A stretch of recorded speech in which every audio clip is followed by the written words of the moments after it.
And you know, that was kind of the elements of a relationship. And what we see in our research too is just amazing. People think a spiritual relationship is talking to God.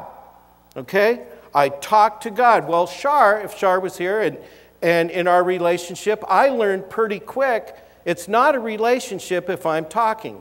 Because matter of fact, if I'm talking a lot, something probably words of wisdom, she'll say something like, yoo-hoo, there's two people in this relationship. Or worse, I will do something after she's said exactly not to do that. Okay, and it's not that I'm defiant, it's I wasn't listening.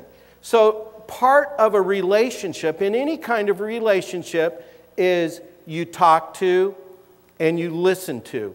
And what our research has shown, everybody, including non-believers, and me as a non-believer, I prayed all my life for money. I loved money. Okay, talk to God, help me with this, help me with that. People get the talk to part of the relationship just fine. The problem is most people today don't know how to hear from God. They don't know how to listen to God. So a key part of what we're talking about in this spiritual relationship is talk to and listen to God.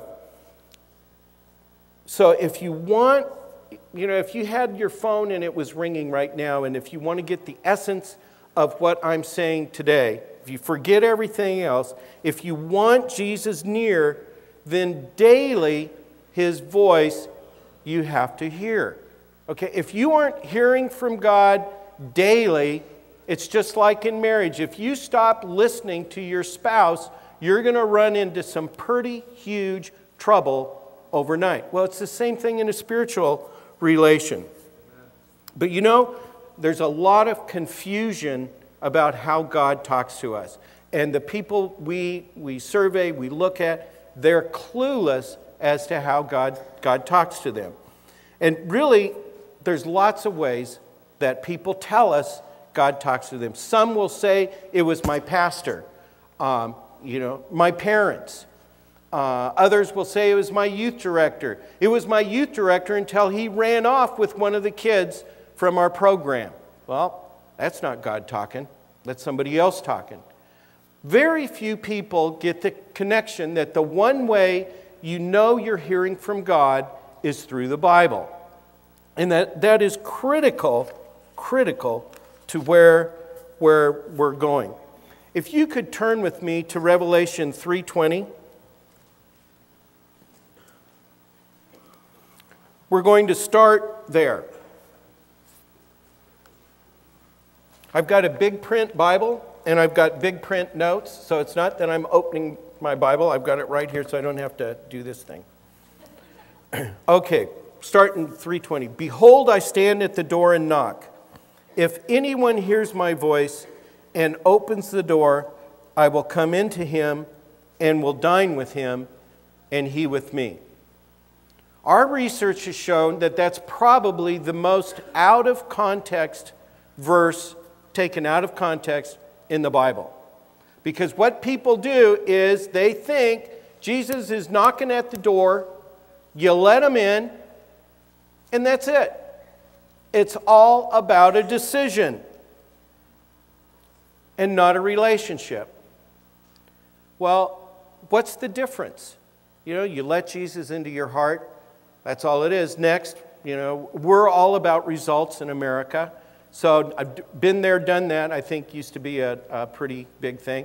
Matter of fact, I think a lot of the kids that are walking away from their faith today really aren't walking too far because, yes, they made that decision a long time ago. And that's all there was, going to heaven, right?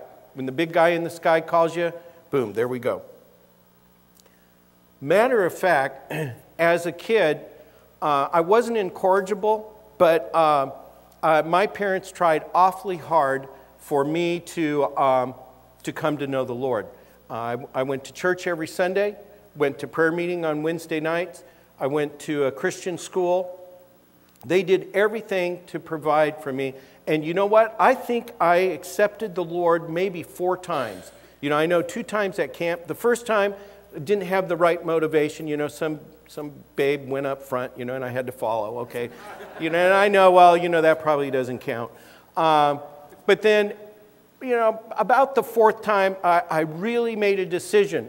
But, you know, as I kept going, my life, not at 23, but really it was earlier than that, around 21, things started going really bad. Matter of fact, things went so bad that I thought if there was a God, he would help me. After all, I let him into my life. What's he going to do for me lately? And that's, you know, and it was like this performance thing. Kind of like when I was first married, I would tell Shar what to do, and I don't know why it didn't make sense for her to do it. But that's not a relationship at all. Yes, maybe I'd made a decision. I'm not a theologian. I firmly believe if I would have died then, I wouldn't have gone to heaven. But, you know, I'm not going to argue that. You know, maybe I would have gotten to heaven. But regardless, I didn't have a relationship with Jesus Christ. So, in my life, I spent a lot of time pursuing money. I thought my parents were stupid. My parents were missionaries. They did the thing where they sold everything and went over to Indonesia and worked with the headhunters. And I thought, wow, you know, this is really stupid. And we would talk, they'd come back on furlough, and my worship of money, so that every time they would come back, yeah, my life would be kind of messed up, but, you know, I would have this or I would have that. And, you know, I'd think, hey, aren't I doing great? And I would notice when mom and dad would leave, my mom would be crying, you know, and it would really make me mad, you know, because I thought I was doing great.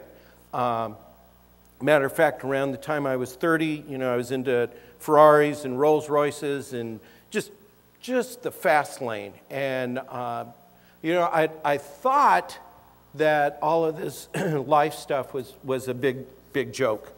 I had some medical problems, and about that time, it was actually before that. There was this guy, and maybe you've heard of him.